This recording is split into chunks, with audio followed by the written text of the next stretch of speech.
Folks, welcome back to our channel. Thanks for tuning in for another deck of the week.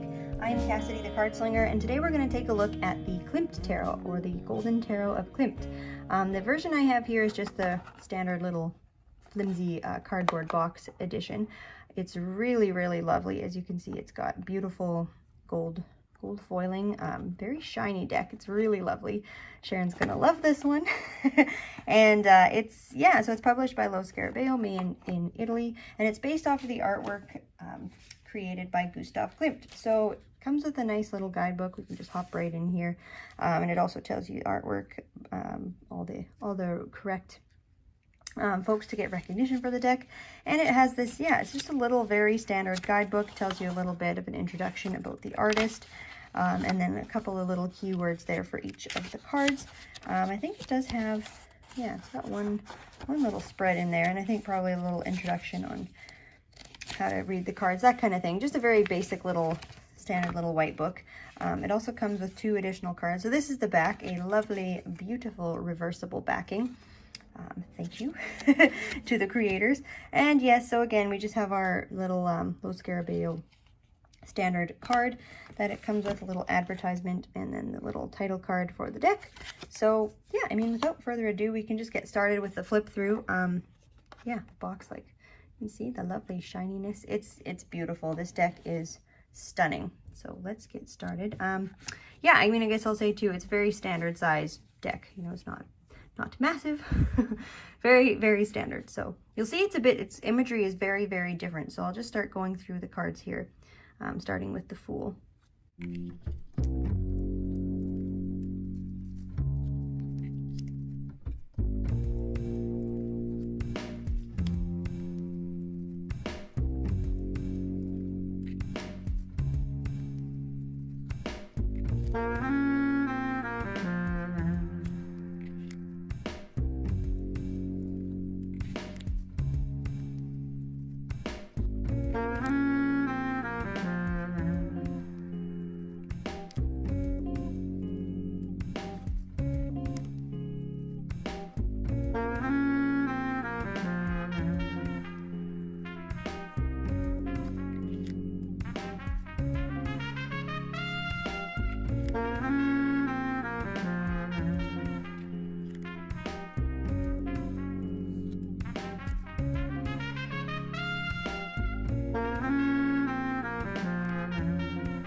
So that's a quick flip through there of the deck, and as you can see, it's in some ways based on a Rider-Waite-Smith illustration, and in many ways it is not. It's certainly not a clone. I mean, yeah, like some of the things that you see, some of the different elements, the characters use, the depictions on them. I mean, 9 of Wands versus traditional 9 of Wands, like very, very different. The 8 of Wands, we almost maybe get almost a 3 of Cupsy, you know, traditional feel there. It's very different to read with. If you are, and I don't like to use these terms and say, oh, this is a good beginner deck or intermediate deck, but really if you are someone who is comfortable with reading tarot as a visual text, and you can, you know, work with the images that you have, versus you're just trying to learn and understand the Smith-Waite or any particular tarot system, yeah, I feel like this is a good one to add to the collection because it really takes you places. The expressions, and I know I say this a lot in my videos, but there's a lot to work with in terms of the expressions on these people's faces, like interactions that you have between people. The artwork is very evocative. It's very, I don't know, daring. It's very different. Some of it is even, you know, quite disturbing. But the gold foiling, I will just say, is absolutely gorgeous. Not to get caught up in the shiny, but it's a really, really stunning deck. Do I reach for it very often? Honestly, no, I don't. I've read for a handful of clients using this deck, a handful of friends. I've used it to read for myself. I find it works really well for contemplation, for getting into the cards, for learning a different side of them. But in terms of if I'm wanting to get a very clear reading, I just personally don't have as strong of a relationship with this deck to be able to dive in as deeply as I could with the other systems that I know. And yeah, I wanted to show these two here. Like we have the Fool and the Hermit, you know, like very, very different. That Fool alone is very different. In fact, when I first bought this deck, I hadn't watched a full flip through, so I didn't know exactly what I was getting, which is kind of what I like. You know, I often, well, that's not true. Sometimes I'll watch a full flip through, especially more so now, or instead of just buying it. But sometimes I'll just look at a few cards, and if I really am drawn to it, I'll pick up the deck. But it's very different. Certainly not a Rider-Waite-Smith clone, and I just adore this Empress. She is very battle warrior woman. She's very, you know, I would say different in a sense to the way that the Empress is depicted, of course, in the Rider-Waite-Smith. She's not sitting on on some pillows and doesn't look all fertile and, you know, all of those traditional associations we have with that particular card. It's very different. I adore her, and she's got her little woman figurine, maybe even a person kind of standing there. Oops, let's get that back in focus. There we go. So it's stunning. The other card I wanted to chat about, I tried to shimmy these as I went along because they're pretty. I do reach for this deck, honestly, though, if I'm about to go outside on a sunny day. The way that the light catches this deck, it's really something magical. I love this woman. I mean, just look at her. She is magnificent. And I'm not, like, I wasn't familiar with Klimt's work much. I kind of knew who he was and had seen some of his stuff around, but I certainly wasn't, and I'm still not an expert on his work or any such thing. But as a card reader myself, and I'm here for the cards for divination purposes, that's what I'm looking for in terms of how a deck will read and that sort of thing. And I will just say, of course, anytime you want to research an author or in this case, an artist, and see a little bit more about their life, he was very ahead of his time with the work that he did. I think it was a bit edgy and a bit risque to be portraying, you know, different body types and nude people in general at the time that his work was active. I really love that Ace of Cups. It's just beautiful. And look at that Two of Cups as well. You know, this deck can really go somewhere deep. It really, really can. I would say, yeah, relationship readings, I think it does quite well. Yeah, I would say that's, you know, any deck can be used for anything. You just have to work with it enough, right? I think it's the card that I was wanting to show here. The Four of Swords. It's a beautiful Two of Swords as well. No, Four of Pentacles? Sorry, there's this one particular lady. We must be getting to her. And look at that for the Eight of Pentacles. And I'll just do a very quick and brief. The other pregnant woman that we do see here is actually the World card. There we go. So, you know, we have that parallel between the World and the Eight of Cups, which you may not normally see in particular decks. Sorry, and she must be, there she is. I knew she was a four. The Four of Pentacles. Look at her.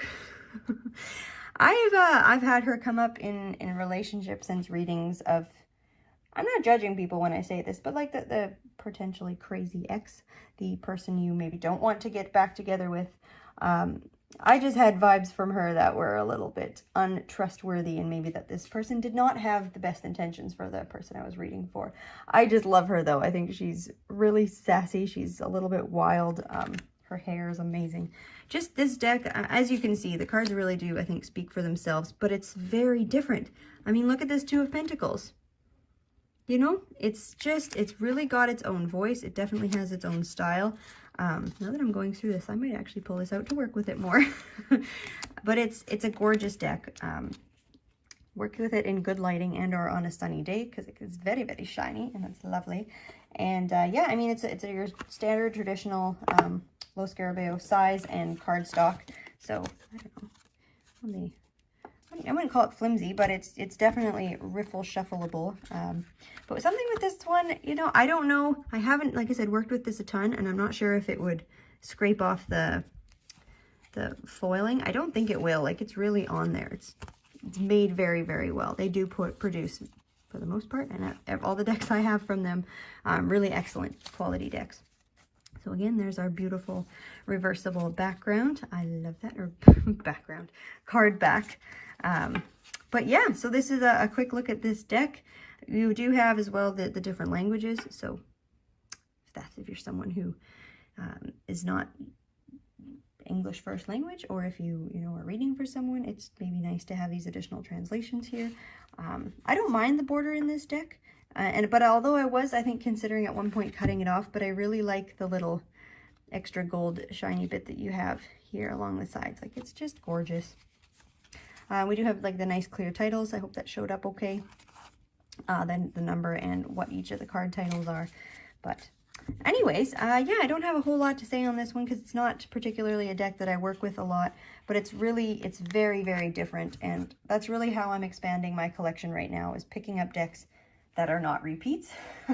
Everybody has a style, and for a while there I was definitely going for a very similar type of deck every time I purchased decks. In fact, yesterday I just purchased another Rider-Waite deck, Rider-Waite-Smith deck. So, you know, there's certainly ones you like, but I do like to diversify my collection and have different decks that speak differently, you know. He always kind of reminded me of Charlie Sheen a little bit, a little King of Pentacles there.